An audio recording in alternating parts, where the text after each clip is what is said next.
बच्चों, कल हमने पढ़ा था आपका प्रिंटर यानी आउटपुट डिवाइसेस। ठीक है, अब कुछ और भी आउटपुट डिवाइसेस दी हुई हैं जो आपकी अब मैं पढ़ाऊंगी आगे। एक होता है आपका स्पीच सिंथेसाइजर्स। ये टेक्स्ट को डिस्प्ले करता है मॉनिटर पर। ठीक है, यानी जो हमारे पास सामने स्क्रीन होती है उस पर टेक्स्ट क्या होता है, जो भी आपका अल्फाबेटिकली फॉर्म होती है किसी भी लैंग्वेज की। ठीक है, सब कुछ टेक्स्ट ही तो है, जो हमारी बुक में लिखा हुआ है, जो हम पढ़ के आपको बता रहे हैं वो सब टेक्स्ट ही होता है। ठीक है, इस तरह से ये टेक्स्ट को मॉनिटर पे शो करता है और उसको साथ साथ पढ़ता भी है। वो होता है आपका स्पीच सिंथेसाइजर। नेक्स्ट है आपका प्लॉटर। प्लॉटर क्या होता है? प्लॉटर एक आपकी आउटपुट डिवाइस होती है जो चार्ट्स, ड्राइंग्स, मैप यानी नक्शे और 3 डायमेंशन रेखा चित्र बनाने के काम आते हैं, और कुछ अलग तरह की हार्ड कॉपीज भी ये प्रेजेंट करने का काम करते हैं। प्लॉटर आपके 3 तरह के होते हैं: drum plotter, flat bed plotter, inkjet plotter. Drum pen plotter क्या होता है, यह भी आपको पता ही है कि प्लॉटर का एक टाइप है, तो ये भी आउटपुट डिवाइस है। इसमें पेन यूज होते हैं। ठीक है, जो कागज की सतह पर कोई भी पिक्चर तैयार करते हैं, पिक्चर बनाते हैं। कागज आपके एक ड्रम पर चढ़ा रहता है जो आगे खिसकता जाता है, और पेन जो होते हैं आपके कंप्यूटर द्वारा कंट्रोल होते हैं। यानी कि प्लॉटर जो होता है ये आपका एक तरह से मैकेनिकल आर्टिस्ट की तरह काम करता नजर आता है। ठीक है, इसमें कलर भी हो सकता है। अच्छा, जो कलरफुल होते हैं वो आपको पता है कि बहुत सुंदर लगते हैं। अगर उनसे मैप वगैरह या कोई भी चीज हम तैयार करते हैं तो बहुत सुंदर लगते हैं वो। अच्छा, कई पेन जो होते हैं वो प्लॉटरों में फाइबर टिप पेन होते हैं, और जो आपके रंगीन प्लॉटर होते हैं उनमें 4 या 4 से ज्यादा पेन यूज होते हैं आपके। ये आपके जो अर्थक्वेक की एक्टिविटीज होती है उसको भी आउटपुट के तौर पर हमें प्रेजेंट करते हैं। नेक्स्ट है आपका फ्लैट बेड प्लॉटर। इस प्लॉटर में जो कागज होता है उसको एक स्थिर पोजीशन में एक बेड या ट्रे में रखा जाता है। ठीक है, इसमें एक भुजा जो होती है उस पर पेन चढ़ा रहता है, और जो मोटर से कागज पर ऊपर नीचे एक्स या वाई अक्ष की ओर गतिशील होता है, मतलब चलता है। या तो एक्स एक्सिस पे चलता है वो, या फिर वाई एक्सिस की ओर चलता है। जो कंप्यूटर होता है वो पेन को एक्स वाई एक्सिस की दिशाओं में कंट्रोल करता है, और इससे जो है जो हमारा कागज होता है उस पर कोई भी पिक्चर हमारी ड्रॉ हो जाती है। ये कहाँ यूज होता है? ये कार, शिप, एयरक्राफ्ट जो होते हैं आपकी, जो बिल्डिंग्स होती हैं, ये हाईवे, रोड वगैरह सब, ये सब जो होती हैं इनके मैप बनाने में फ्लैट बेड प्लॉटर का यूज किया जाता है। फिर है आपका इंकजेट प्लॉटर। ये किसी भी इमेज को बनाता है। कैसे बनाता है? अभी आपने पीछे प्रिंटर पढ़ा था, इंकजेट प्रिंटर, है ना? तो उसमें भी क्या होता है, एक नोजल होती है, उससे क्या है आपकी इंक बौछार की तरह गिरती है। ऐसे ही इसमें भी होता है। ठीक है, ये छोटे छोटे इंक की जो बूंदें होती हैं, ड्रॉपलेट्स होती हैं, उनको पेपर पर स्प्रे करता है। अच्छा, किसके काम में आता है? ये काम आता है रोड के जो हमारे साइन होते हैं उनको डिजाइन करने में, या बैनर्स को हम डिजाइन करते हैं, बिल बोर्ड्स को हम जो डिजाइन करते हैं उसमें हमारा ये इंकजेट प्लॉटर काम आता है। नेक्स्ट आपका एलसीडी प्रोजेक्टर।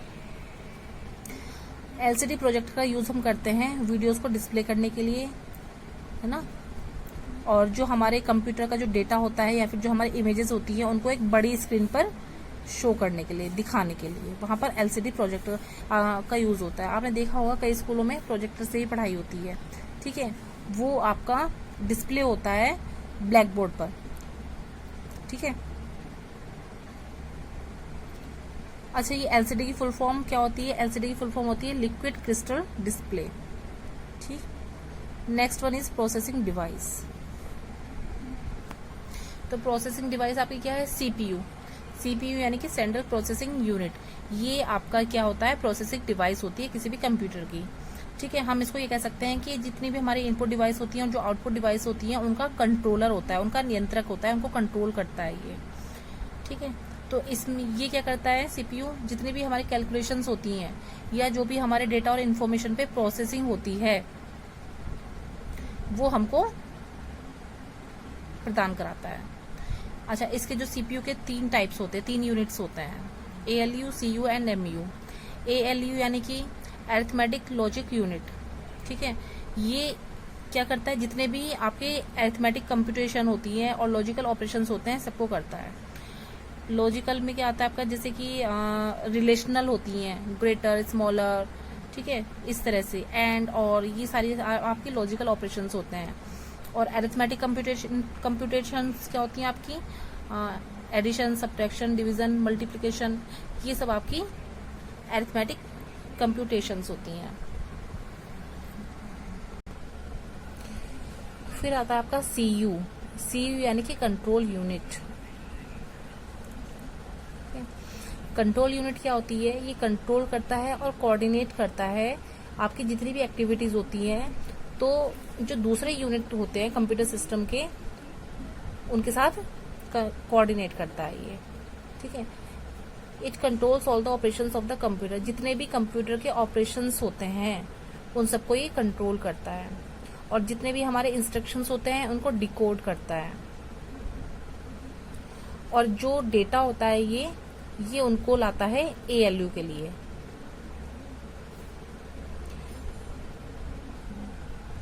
ये ALU तक डेटा लेके जाता है और फिर ALU से डेटा फिर से मेमोरी में लेके जाता है। नेक्स्ट है आपका MU, MU यानी कि मेमोरी यूनिट। इसका काम क्या होता है, ये भी एक बहुत इंपॉर्टेंट पार्ट है कंप्यूटर सिस्टम का। ये डेटा को रिसीव करता है, उसको अपने पास रखता है, और उसके बाद जैसे जैसे इंस्ट्रक्शंस जाती हैं उसके अकॉर्डिंग ये कंट्रोल यूनिट से डेटा को लेता है। तो आपके 3 मेन पार्ट है प्रोसेसिंग डिवाइस के। पहला तो आपको पता ही है CPU है, और CPU के 3 यूनिट्स होती हैं, ALU, CU एंड MU, ठीक है। ये इसका एक फिगर दिया हुआ है, आपको ये याद करना है और ये कॉपी पे आपको बनाना भी है। जब मैं आपको ये चैप्टर क्वेश्चन आंसर्स कराऊंगी तो आपको उस पर ये बनाना भी होगा, ठीक है।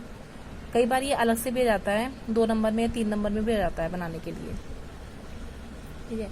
नेक्स्ट है आपका स्टोरेज डिवाइसेस। स्टोरेज डिवाइसेस का काम क्या होता है, उसमें हम कोई भी अपने डेटा को स्टोर करते हैं, या फिर कोई भी हमारी जो जानकारी होती है हम उसको रखते हैं, स्टोर करते हैं। तो this devices are known as memory of a computer system. ये सारी डिवाइसेस जो भी होती हैं वो कंप्यूटर सिस्टम की मेमोरी कही जाती है, ठीक है। तो वो कंप्यूटर सिस्टम की जो मेमोरी होती है वो 2 टाइप्स की होती है, एक तो प्राइमरी मेमोरी होती है, एक सेकेंडरी मेमोरी होती है। ये चार्ट बहुत अच्छा है, ये भी आपको याद करना है, ठीक है। कि कंप्यूटर सिस्टम में क्या होता है, 2 तरह की मेमोरी होती है, एक तो प्राइमरी मेमोरी, एक सेकेंडरी मेमोरी। और प्राइमरी मेमोरी भी आपकी कौन सी होती है, एक रैम, रोम, ठीक है। और जो हमारी सेकेंडरी मेमोरी होती है वो हार्ड डिस्क, कॉम्पैक्ट डिस्क और पेन ड्राइव वगैरह होती हैं, ठीक है। तो देखिए द कंप्यूटर हैज 2 टाइप्स, ये तो हो गया आपका। प्राइमरी मेमोरी क्या होती है आपकी, प्राइमरी मेमोरी होती है आपकी वर्किंग मेमोरी या फिर मेन मेमोरी, वो प्राइमरी मेमोरी होती है, ठीक है। 2 तरह की होती है, रैम और रोम। ये आपने पिछली क्लास में पढ़ा था। रैम की जो फुल फॉर्म होती है रैंडम एक्सेस मेमोरी होती है, और ये क्या करता है, ये आपको जो डेटा आप भेज रहे हो या रिसीव कर रहे हो बहुत हाई स्पीड पे सेंड करता है, ठीक है। और ये आपकी टेम्परेरी मेमोरी होती है। अगर आप सिस्टम को बंद कर दोगे तो ये सिस्टम की मेमोरी से इरेज हो जाएगा, हट जाएगा, मतलब कि ये सिस्टम में कुछ समय के लिए ही रहता है। जो कुछ समय के लिए रहता है वो क्या होता है, आपका रैम होता है, ठीक है। फिर है आपका रोम, रोम होती है आपकी रीड ओनली मेमोरी। ये है आपकी परमानेंट मेमोरी होती है, जिसमें जब कंप्यूटर हमारा बना होता है ना, उसी समय आपके जो प्रोग्राम होते हैं वो इंस्टॉल कर दिए जाते हैं। तो इस मेमोरी में जो हमारे आपके इंस्टॉल प्रोग्राम होते हैं वो कभी भी चेंज नहीं किए जा सकते, और ना ही हम उनको हटा सकते हैं, बस हम उनको सिर्फ पढ़ सकते हैं। इसलिए ये मेमोरी जो होती है रीड ओनली मेमोरी कहलाती है।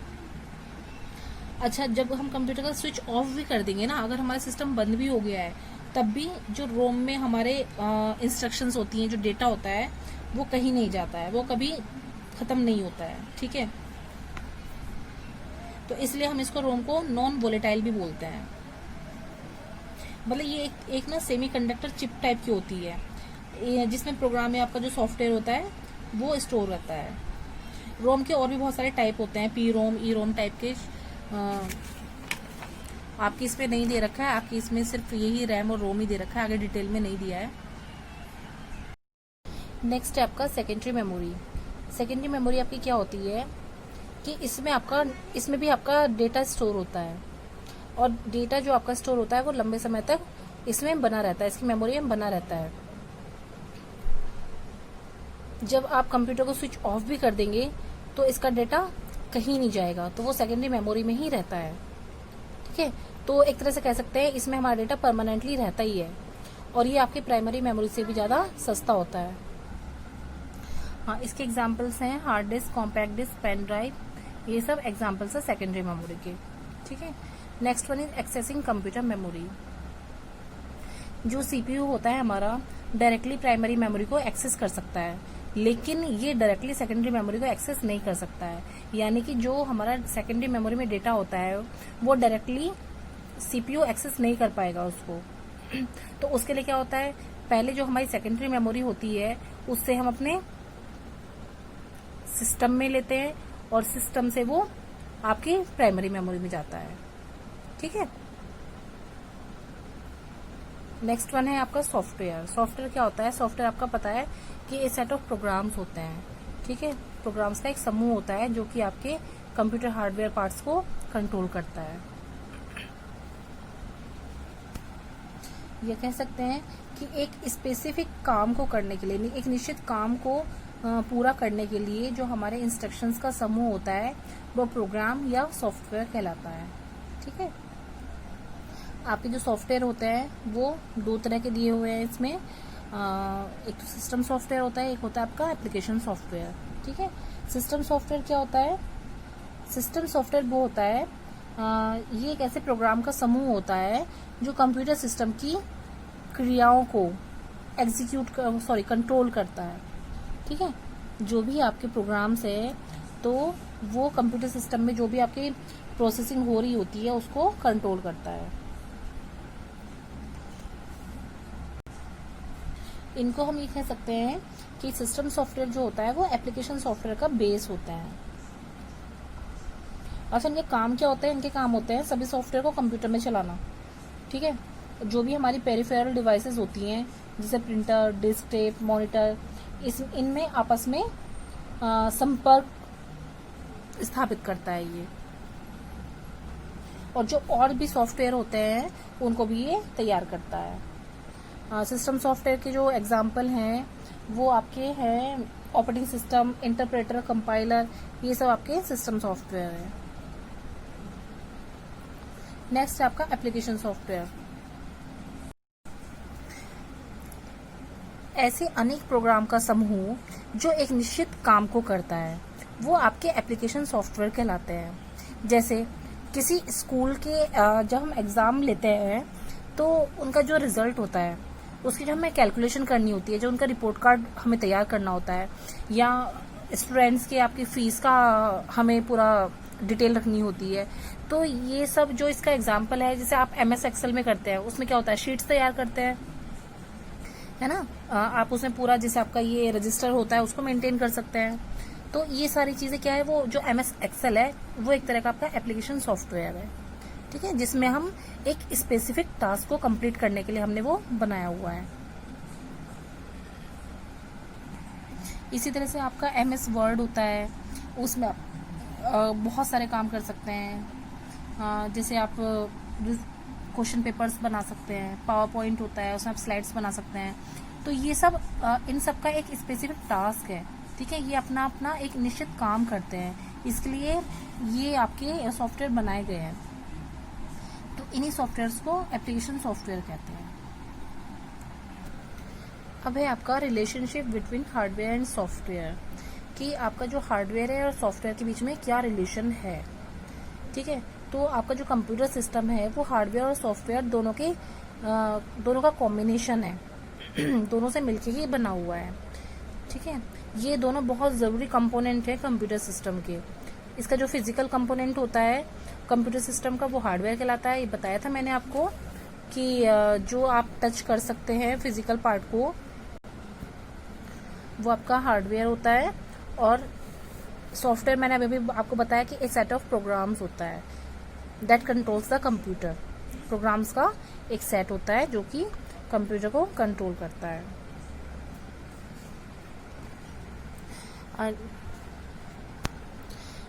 जैसे एक एग्जांपल देते हैं, अगर आपको एक पिक्चर ड्रॉ करनी है पेंट में जाकर, ठीक है, और आपको प्रिंट कमांड देनी है कि वो हमारा प्रिंट भी हो जाए, जो आप पिक्चर बना रहे हो कि वो प्रिंट भी हो जाए, उसके लिए आप प्रिंट कमांड दे रहे हो।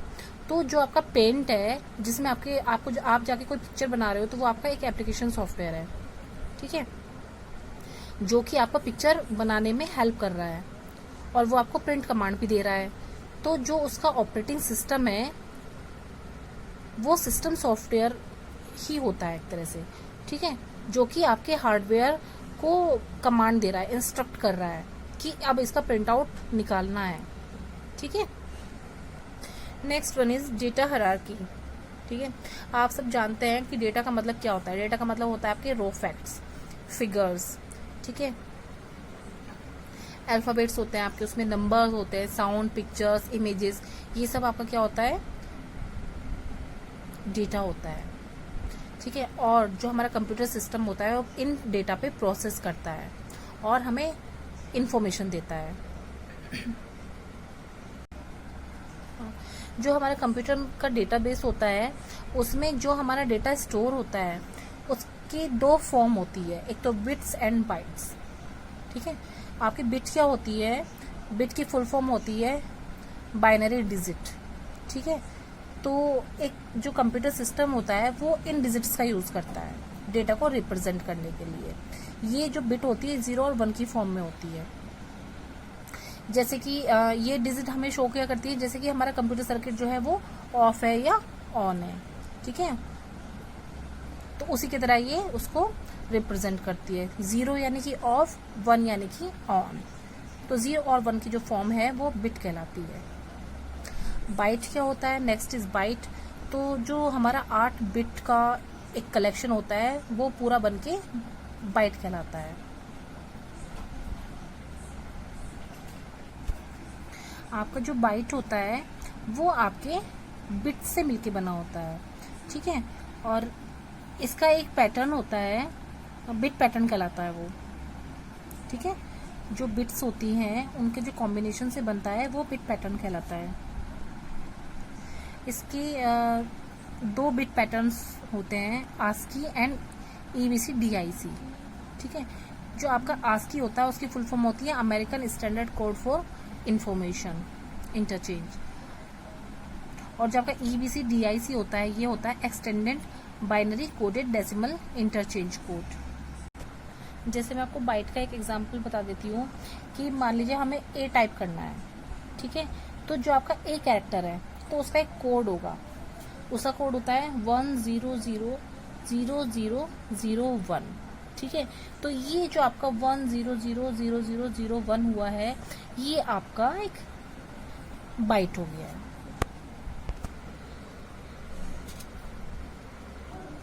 नेक्स्ट है आपका रिकॉर्ड। आपका जो रिकॉर्ड होता है वो होता है एक collection of inter related fields is called a record. जो आपके इंटर रिलेटेड फील्ड्स का कलेक्शन है वो रिकॉर्ड कहलाता है। जैसे कि आपके जो एम्प्लॉय का रिकॉर्ड है उसमें बहुत सारे फील्ड्स हैं, ठीक है, रिकॉर्ड तो एक ही है ना उसका, लेकिन उस रिकॉर्ड में बहुत सारे फील्ड डल गए हैं, नेम का, एज का, डिपार्टमेंट का, तो ये सब आपका पूरा क्या हो गया, रिकॉर्ड हो गया है। और जो ये आपके रिकॉर्ड होते हैं उनका जो कलेक्शन होता है वो कहलाई जाती है आपकी पूरी फाइल, ठीक है। जैसे कि जितने भी आपके रिकॉर्ड होते हैं सभी एम्प्लॉयज के, ठीक है, ये नहीं कि सिर्फ एक का नहीं, जितने भी आपके एम्प्लॉयज हैं तो उन सब का जो रिकॉर्ड का कलेक्शन होगा उस डिपार्टमेंट का, या जो आपकी डिपार्टमेंट की फाइल होगी वो फाइल कहलाती है, क्योंकि उसमें बहुत सारे रिकॉर्ड्स हैं, बहुत सारे एम्प्लॉयज के, ठीक है। आज के लिए हम इतना ही पढ़ेंगे, बाकी हम कल कंटिन्यू करेंगे।